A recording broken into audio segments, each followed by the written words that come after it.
Lalim ng bundok na minsan ay tahanan, may luhang dumadaloy sa lupa at sapa.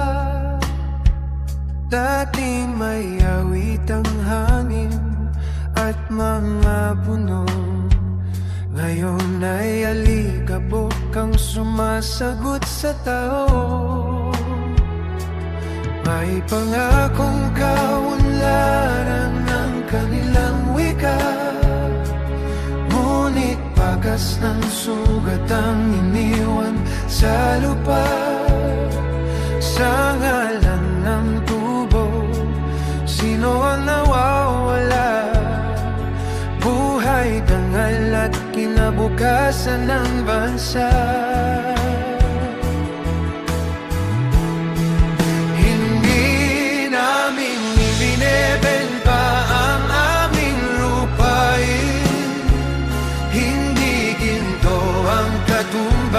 Ng aming buhay, ang kalikasan ay hindi pag-aari ng dayuhan.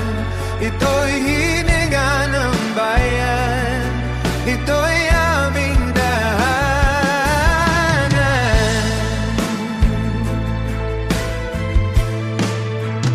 May mga kamay na nanininig sa bukirin, may mga batang sa ilog ay di na makainom.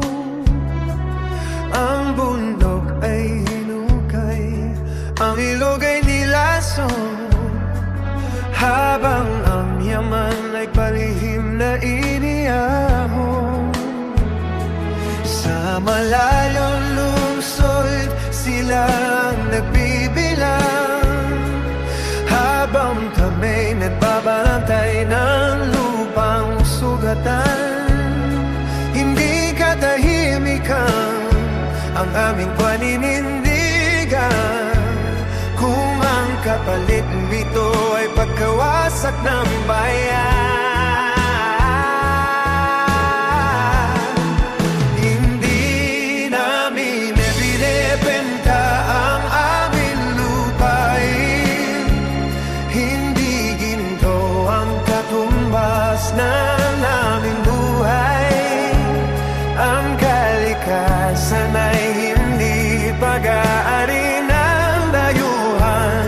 Ito'y hiya ng bayan, ito'y aming tahanan.